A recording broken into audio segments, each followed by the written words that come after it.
Assalamualaikum warahmatullahi wabarakatuh. Perkenalkan, saya Risnawati MPD, dosen tetap program studi Bahasa Indonesia, Fakultas Keguruan Ilmu Pendidikan, Universitas Unpad. Pada kesempatan kali ini, saya akan menyampaikan mata kuliah yang saya ampu sesuai dengan bidang keahlian saya, yaitu mata kuliah penelitian Bahasa Indonesia.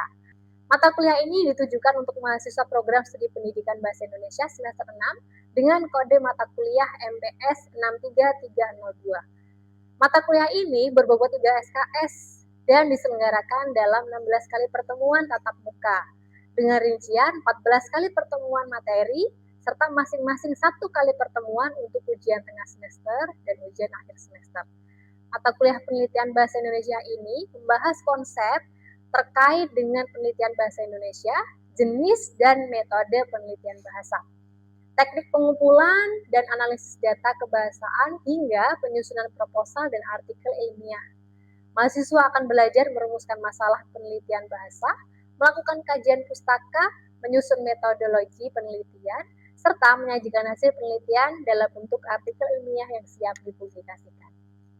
Dalam perkuliahan ini juga akan dibahas etika penelitian serta pemanfaatan teknologi termasuk kecerdasan buatan dalam penulisan karya ilmiah. Adapun capaian pembelajaran lulusan atau CPL program studi yang dibebankan pada mata kuliah ini meliputi ranah sikap keterampilan umum, keterampilan khusus dan pengetahuan yang telah tertuang dalam RPS yang telah divalidasi oleh ketua program studi. Capaian pembelajaran mata kuliah atau CPMK yang diharapkan pada mata kuliah ini terdiri atas 9 capaian. Mahasiswa diharapkan mampu mengidentifikasi masalah penelitian, bahasa secara kritis, menyusun kerangka proposal penelitian, menulis proposal maupun artikel secara argumentatif, melakukan analisis pustaka, menggunakan teknologi dalam penulisan ilmiah, melakukan penelitian secara kolaboratif, menyusun laporan penelitian yang sistematis, mengembangkan artikel ilmiah untuk publikasi, serta memahami dan menerapkan etika penelitian bahasa. Ada 3 komponen utama dalam proses pembelajaran mata kuliah ini. Yang pertama persiapan, yang kedua interaksi, dan yang ketiga adalah asesmen. Untuk persiapan, saya memberikan materi serta RPS yang dapat diunduh oleh mahasiswa melalui sistem e-learning. Didukung dengan presentasi interaktif yang saya sampaikan secara tatap muka, dan materi yang saya sampaikan juga didukung oleh beberapa perangkat pembelajaran, baik itu perangkat lunak maupun yang berkaitan dengan teknologi seperti Google Scholar, Mendeley, dan Zotero untuk manajemen referensi serta pemanfaatan AI untuk mendukung proses penulisan dan revisi karya ilmiah mahasiswa. Interaksi pada mata kuliah ini melibatkan komunikasi 2 arah antara dosen dan mahasiswa. Adapun bentuknya yaitu diskusi kelompok, tanya jawab, kolaborasi dalam proyek penelitian, hingga presentasi hasil kerja mahasiswa. Sementara itu, penilaian atau sistem asesmennya yang saya lakukan adalah mencakup asesmen formatif untuk menilai proses dan keaktifan diskusi mahasiswa, serta asesmen sumatif untuk penilaian akhir berupa ujian tengah semester dan ujian akhir semester. Model pembelajaran yang saya gunakan dalam mata kuliah ini adalah project-based learning dengan metode ceramah untuk menyampaikan teori dasar, diskusi kelompok, workshop, praktikum, serta presentasi hasil kerja mahasiswa. Nah, referensi yang saya gunakan dalam mata kuliah ini berupa buku metodologi penelitian, karya para ahli seperti Sugiono, Creswell, Arikunto, dan Numan, serta artikel-artikel jurnal bereputasi mengenai pemanfaatan kecerdasan buatan dalam penelitian pendidikan. Agar mahasiswa mampu mengikuti perkembangan ilmu, pengetahuan, dan teknologi masa kini. Nah, berikut adalah video proses pembelajaran mata kuliah penelitian Bahasa Indonesia dengan materi pada pertemuan ke-6, yakni perumusan masalah penelitian Bahasa Indonesia. Kelas ini diikuti oleh 15 mahasiswa yang terbagi dalam 5 kelompok kecil. Adapun videonya, mari kita simak. Bismillahirrahmanirrahim. Assalamualaikum warahmatullahi wabarakatuh. Waalaikumsalam warahmatullahi wabarakatuh. Bagaimana kabarnya teman-teman hari ini? Alhamdulillah baik, Bu. Alhamdulillah. Hari ini kita akan belajar tentang perkuliahan penelitian Bahasa Indonesia. Nah, sebelum masuk pada materi itu, saya akan presensi dulu ya. Oke, sudah masuk. Sepertinya ada yang 2 tidak masuk ya? Ada, Bu. Iya. Ada Siapa? 2 orang, Sela sama Niswa. Sela dan Niswa. Iya. Ada alasannya nggak? Yang Sela itu katanya sakit, Bu. Kalau yang Niswa itu katanya ada acara keluarga. Oke, terima kasih. Karena belum tersampaikan ke saya terkait dengan izinnya. Nah, untuk teman-teman kita yang sakit, kita doakan semoga lekas sembuh dan bisa bergabung kuliah bersama kita lagi. Nah, di pertemuan pekan lalu, kita sudah membahas tentang materi tentang penelitian bahasa Indonesia juga. Ada yang ingat nggak kemarin materinya apa? Latar belakang penelitian, Bu. Ya, betul. Latar belakang penelitian. Nah, ada yang tahu nggak latar belakang penelitian kemarin di pertemuan kelima itu tentang apa? Itu Bu, tentang fenomena atau masalah yang diamati, lalu dijelaskan kenapa masalah itu penting untuk diteliti. Seperti itu Bu. Betul. Latar belakang penelitian yang kita bahas kemarin itu memang fokusnya adalah kepada fenomena. Jadi fenomena atau masalah apa sih yang sedang atau yang ingin kita amati? Ya, masalah atau fenomena itu bisa kita rumuskan apabila kita tahu apa yang sedang ingin kita cermati. Misal, teman-teman ingin mengamati terkait dengan campur kode yang dipakai untuk siswa-siswi yang ada di sekolah yang bilingual. Nah, misalnya teman-teman akan mengamati seperti itu, maka fenomenanya harus jelas. Masalah apa yang muncul di sana, gitu ya.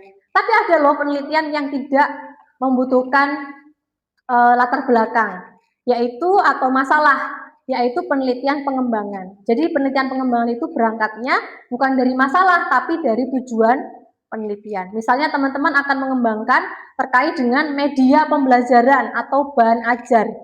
Nah, maka teman-teman nggak perlu mencari masalah, tapi teman-teman perlu survei ke sekolah, mencari tahu kira-kira di sana itu yang perlu dikembangkan itu bagian apanya.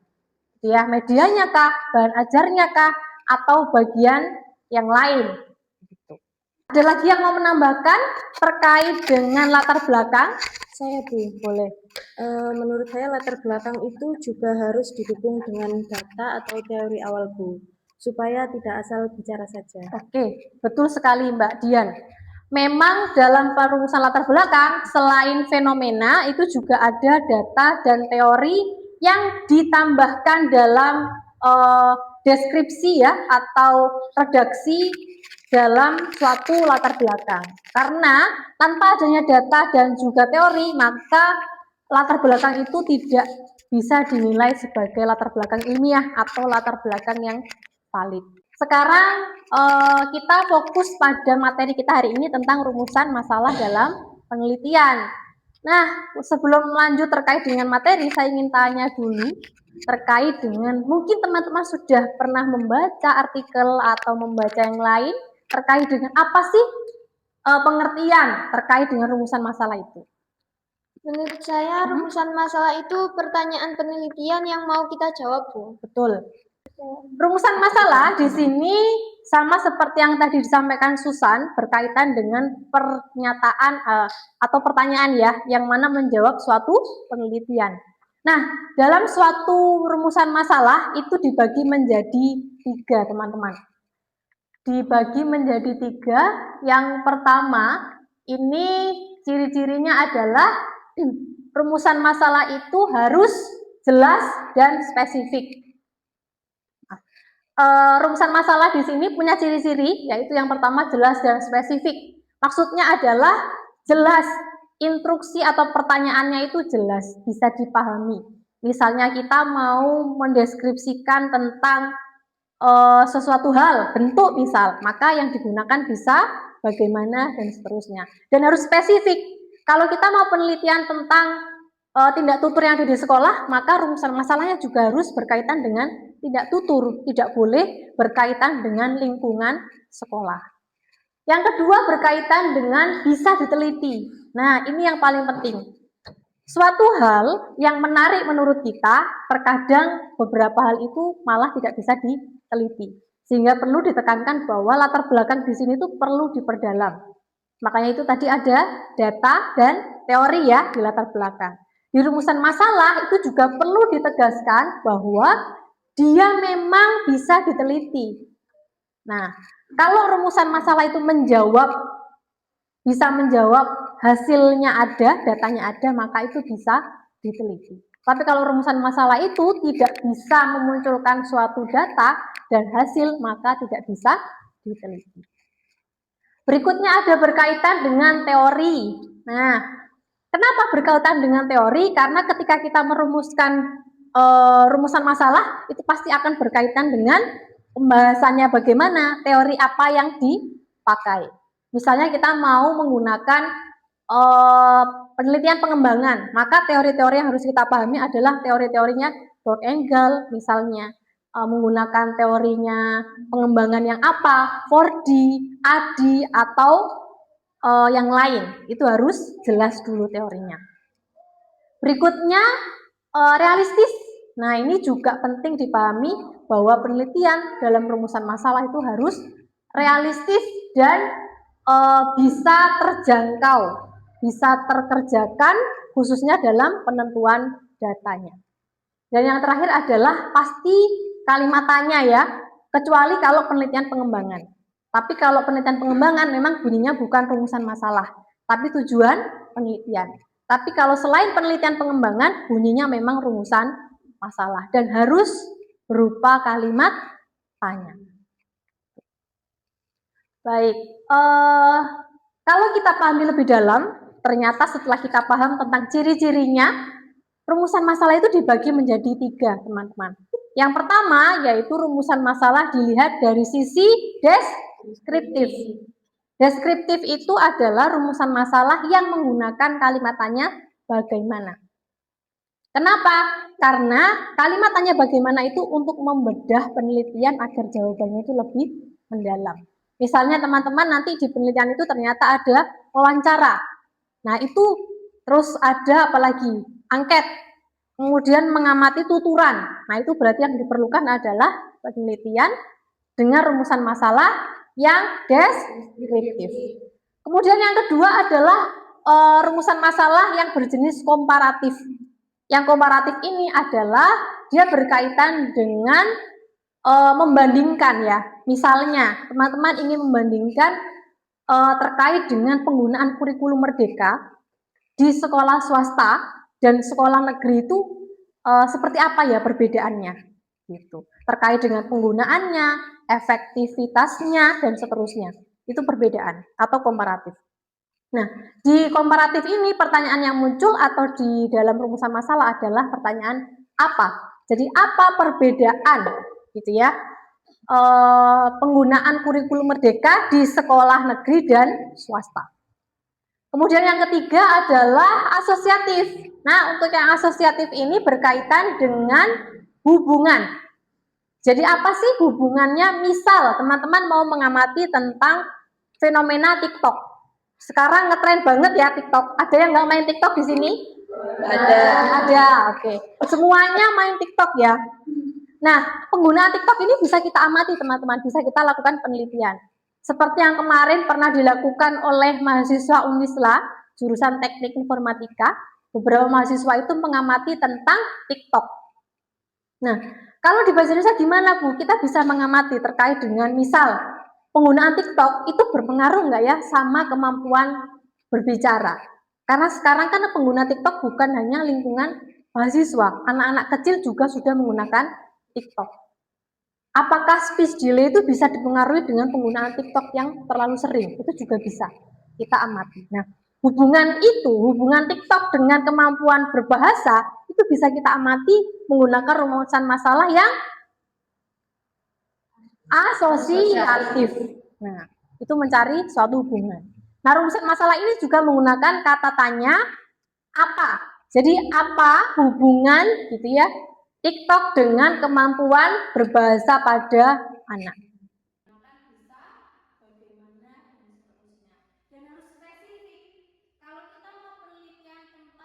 Apakah ada pertanyaan? Saya, Oke, silakan. Zakia. Bu, kalau topik kelompok kami itu tentang singkatan dan akronim di media sosial, itu cocoknya menggunakan rumusan masalah jenis apa sih, Bu? Oke, baik, terima kasih. Pertanyaan itu kita harus sesuaikan dengan kita mau lihat dari sudut pandang yang mana. Kalau kita akan mengamati sinonim dan akronim itu dari sisi ingin lebih mendalam informasinya, khususnya dalam penggunaan media sosial, maka harus menggunakan rumusan masalah yang deskriptif, yang mana itu bisa menggunakan kata bentuk ya, apa bentuk gitu, sinonim dan akronim yang ada di media sosial. Tapi kalau semisal ingin mengamati dari sisi hubungannya, juga bisa.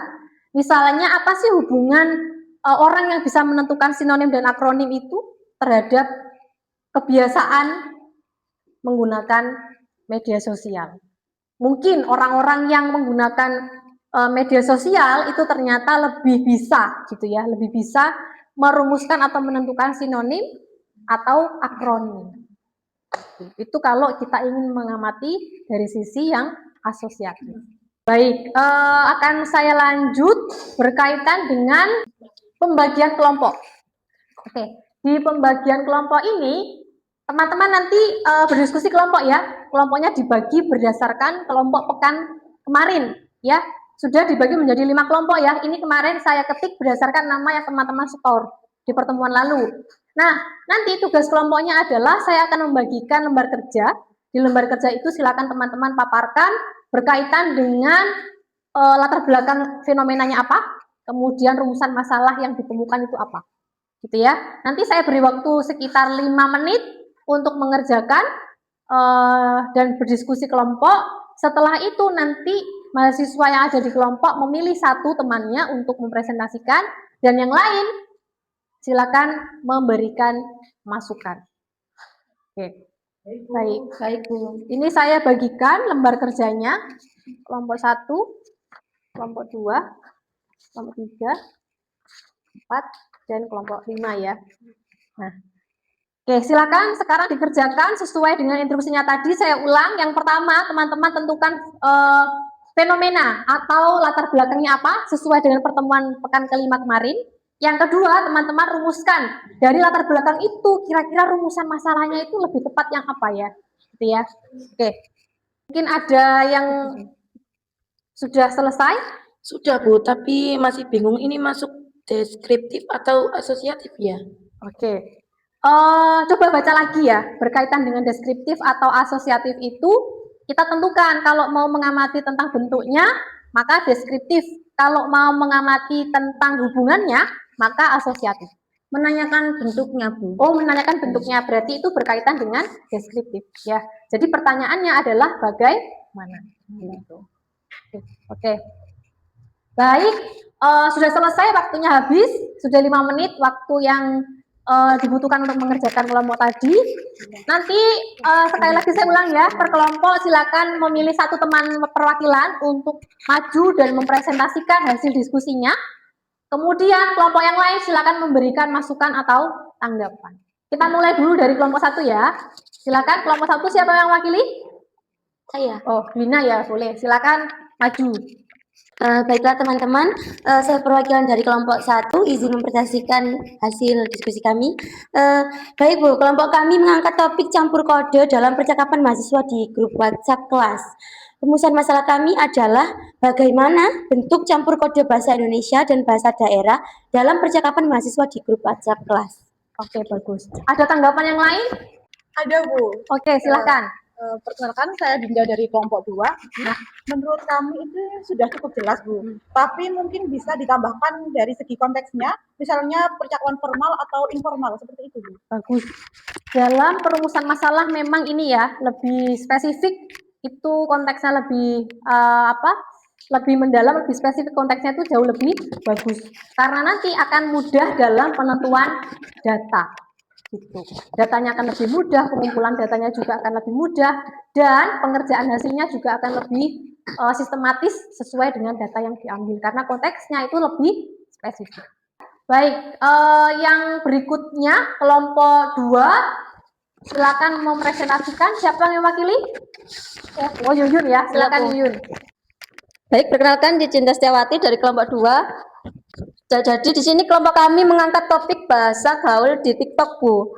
Rumusan masalah yang kami ambil itu apa aja bentuk dan makna bahasa gaul yang digunakan oleh konten kreator di remaja di TikTok ini. Oke, bagus. Oke, terima kasih Mbak Yuyun, perwakilan dari kelompok 2. Ada yang akan memberikan tanggapan terkait dengan rumusan masalah konten ya, konten TikTok di kalangan remaja. Keren ya, sesuai dengan fenomena saat ini. Ada yang mau menambahkan? Ada, Bu. Oke, kelompok Saya mewakili kelompok 4. kelompok 4, silakan. Menurut kami bagus, tapi kalau mau lebih dalam lagi bisa ditambah dengan rumusan masalah yang kedua. Misalnya tentang faktor penyebab munculnya bahasa gaul. Oke, itu juga bisa menjadi opsi ya, Mbak Yuyun dan kelompok. Kalau kita mau menambahkan rumusan masalah, jadi biar nggak 1, 2 itu boleh. Jadi lebih mendalam, nanti hasilnya itu akan lebih spesifik. Apalagi kalau saya lihat tadi terkait dengan deskriptif ya, jenis rumusan masalahnya. Semakin rumusan masalahnya banyak, tapi maksimal 2, ya, itu maka hasilnya akan lebih mendalam. Sekarang ke kelompok 3 ya, silakan memilih satu teman untuk mempresentasikan hasilnya. Silakan, Rotus. Saya Rotus, perwakilan dari kelompok 3.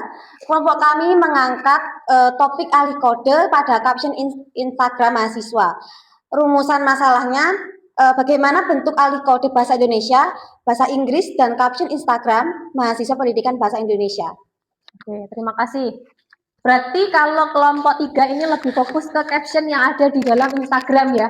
Ada campur kode antara bahasa Inggris, bahasa Indonesia gitu di caption. Memang sekarang lagi ngetren ya penggunaan bahasa Inggris di caption Instagram. Bukan hanya di caption sih, kadang di tuturan juga iya. Biar lebih keren gitu kalau ada bahasa Inggrisnya. Oke, untuk kelompok yang lain mungkin ada yang mau memberikan tanggapan? Saya, Bu. Oke, silakan. Perkenalkan, saya Dian dari perwakilan kelompok 5. Menurut kami itu sudah cukup jelas, tapi mungkin bisa ditambahkan tentang rentang waktu unggahan yang akan diteliti, supaya itu datanya lebih terbatas dan terarah begitu. Betul. Nah, ini juga menjadi, kalau ini bukan opsi ya, tapi ini memang suatu yang diharuskan dalam penentuan rumusan masalah, khususnya untuk memudahkan kita dalam menemukan data. Karena kalau kita tidak ada rentan waktunya, maka unggahan Instagram itu kan banyak. Mulai tahun misalkan 2020 sampai 2026. Nah, itu harus dispesifikan.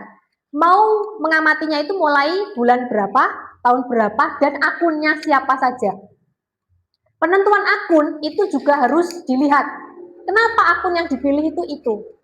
Nah, sampai ke sana ketika kita memilih suatu rumusan masalah yang harus dipikirkan. Karena memang rumusan masalah itu memang menentukan sampai ke pengumpulan data, sampai ke hasil dari penelitian.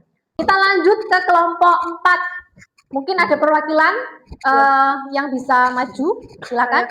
Jadi saya perwakilan dari kelompok 4. Kelompok kami mengangkat topik penggunaan bahasa daerah dalam interaksi di kelas, Bu. Untuk rumusan masalahnya, bagaimana bentuk dan fungsi penggunaan bahasa daerah dalam interaksi mahasiswa di dalam kelas. Oke, terima kasih kelompok 4. Kelompok 4 ini lebih fokus kepada penggunaan bahasa daerah ya. Kalau tadi bahasa Inggris, sekarang ke bahasa daerah. Karena memang kita juga harus melestarikan bahasa daerah. Nah, dari topik latar belakang dan rumusan masalah kelompok tadi, ada yang mau memberikan tanggapan kelompok lain? Saya, Bu. Boleh. Saya dari kelompok 1. Menurut kami itu sudah cukup baik. Tapi perlu dipastikan mata kuliah atau situasi kelas mana yang akan diamati supaya datanya lebih fokus. Betul. Itu juga bisa jadi opsi ya. Kelompok 4 memang sama seperti yang tadi, penentuan rentan waktu, kemudian situasinya seperti apa itu kita harus temukan atau kita harus spesifikkan. Karena memang kalau penelitian bahasa itu kan kebanyakan kita mengamatinya dari sisi deskriptif ya. Rumusan masalahnya itu deskriptif. Apalagi kalau kita ingin mengamati bentuknya. Maka kita harus ngecek situasinya itu seperti apa. Karena dalam penelitian bahasa, khususnya penelitian kualitatif, itu lebih banyak menekankan teks atau tuturan, konteks atau situasi itu satu kesatuan. Contoh nih, misalnya saya itu ngomong dengan kalian, misalnya, ya opposite kalian ini di situasi formal. Dengan kata yang sama, ya opposite kalian ini di kafe. Itu pasti akan berbeda maknanya. Kalau di sini, di situasi formal, misalnya di seminar, saya mengatakan seperti itu, maka itu bisa dinilai bahwa ya tidak formal ya, kurang pas gitu. Bisa juga dianggap tidak sopan. Tapi kalau di situasi yang lain, misalnya di kafe, kita sedang nongkrong bareng, maka itu bisa jadi pilihan atau tidak masalah.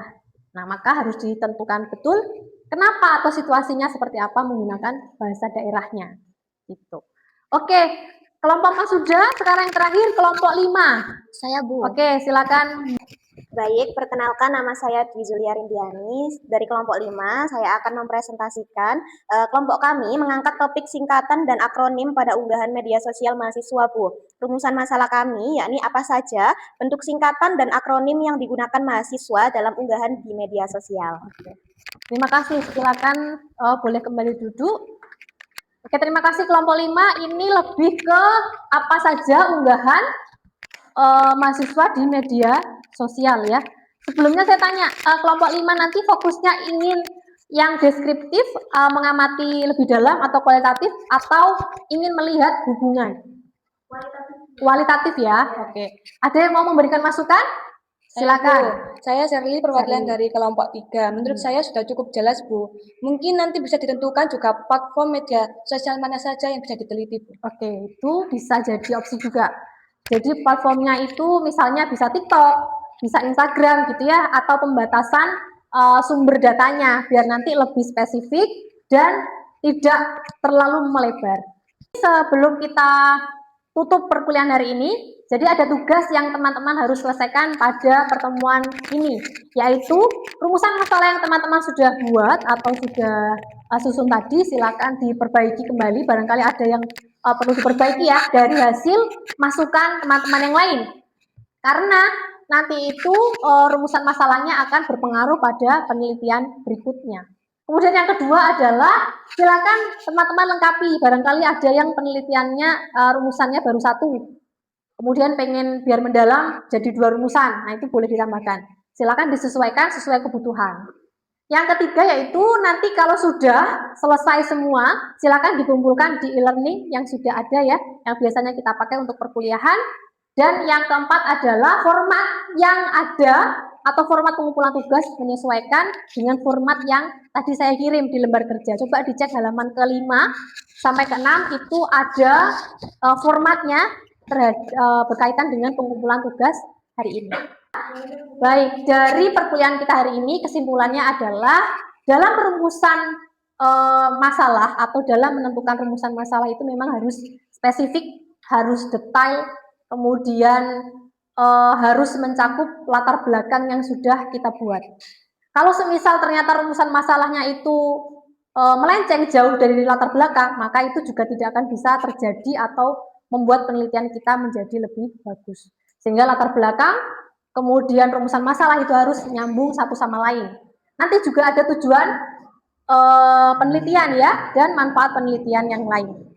Nah, teman-teman di rumusan masalah ini nanti silakan dikerjakan dengan baik, kemudian dirumuskan sesuai dengan tanggapan dan juga saran teman-teman yang lainnya.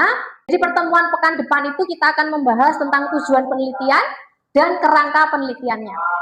Nah, harapannya dengan adanya kerangka penelitian itu, nanti kita bisa menyelesaikan tugas akhir dengan baik.